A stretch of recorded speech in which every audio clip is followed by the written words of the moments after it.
Bienvenue dans cet instant de conseil. Lors de l'une de mes visites au chantier avec le propriétaire, un de ses amis voudrait savoir quelle était la différence entre un dessinateur et un architecte. Lorsqu'il parle de la différence, c'est en termes de rôle.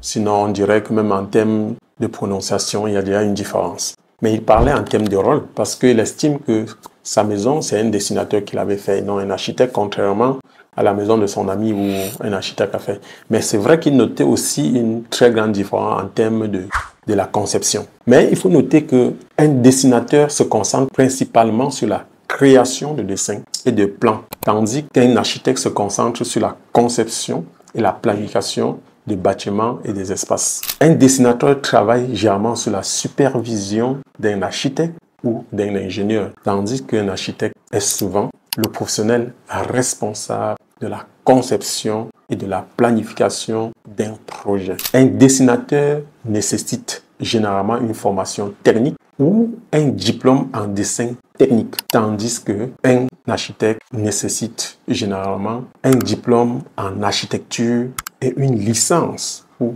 pratiquer son métier. Donc, j'espère qu'à partir de là, vous pouvez vous-même établir la différence entre le rôle de ces deux professionnels parce qu'ils exercent dans le même domaine, c'est-à-dire dans le génie civil, dans le bâtiment. Mais l'un, on peut le dire de façon aisée, est le patron de l'autre. Alors, si vous avez marqué cette différence, ne manquez pas de vous abonner et de partager surtout et de savoir que vous devez commencer votre projet de conception, de construction, je vous l'ai dit, par le professionnel qui est l'architecte. En bon entendeur, salut, ciao.